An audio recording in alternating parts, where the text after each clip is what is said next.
Un souvenir important pour moi, c'est dans les plus petites classes de l'école primaire, d'avoir été complètement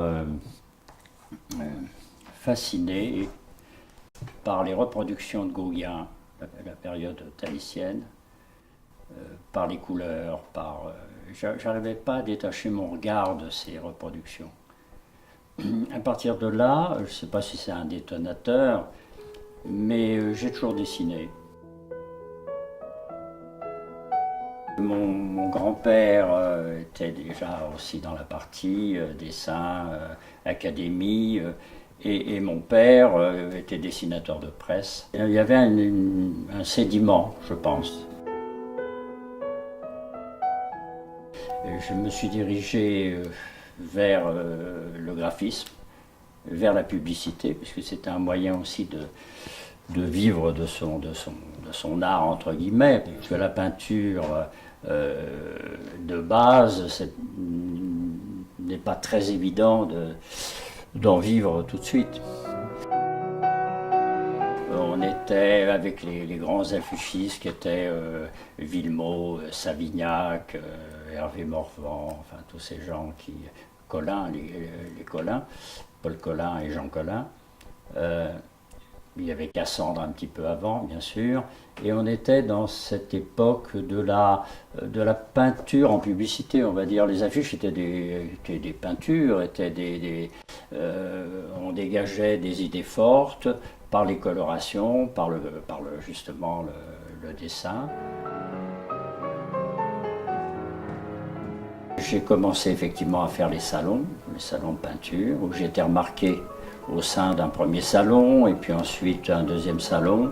Les galeries sont venues à moi assez rapidement et à partir de là, j'ai eu l'occasion d'exposer dans le monde entier pendant des années, que ce soit le Japon, que ce soit les États-Unis, que ce soit l'Allemagne, que ce soit la Suisse, beaucoup en province aussi et à Paris, bien entendu, et dans tous les grands salons parisiens, qui à l'époque avait lieu dans ce bâtiment magnifique qu'est le Grand Palais, jusqu'au jour où j'ai décidé de prendre un certain recul avec cette espèce de trajectoire, et où j'avais envie de me retirer. Et là, je me suis un petit peu isolé, un petit peu avec une idée qui me courait depuis fort longtemps dans la tête, à savoir faire un travail sur l'eau.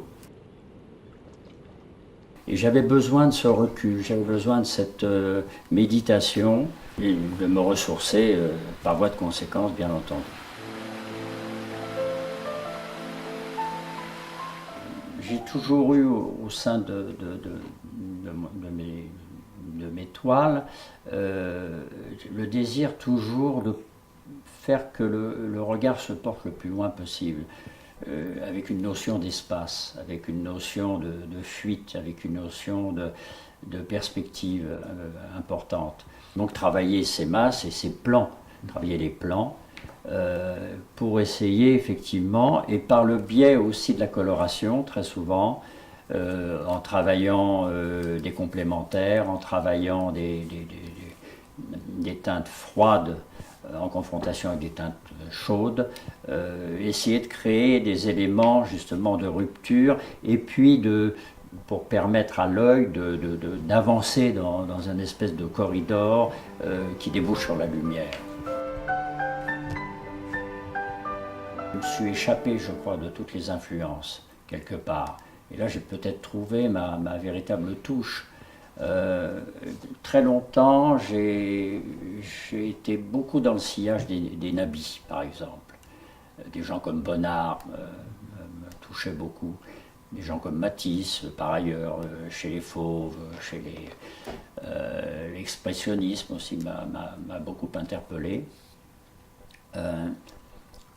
Si on commence à se référencer des peintres que l'on aime, on les aime tous. On les aime tous. Il y a tellement de peintres que j'admire et que j'aime, mais l'intérêt justement, c'est pour le peintre, mais il ne le fait pas d'une façon étudié, il le fait involontairement presque, quelque part, c'est d'oublier tout ça et de trouver sa propre définition, sa propre griffe de peinture. Une peinture doit être signée, non pas par la signature du peintre, mais elle doit être signée par ce qu'elle représente, quelque part.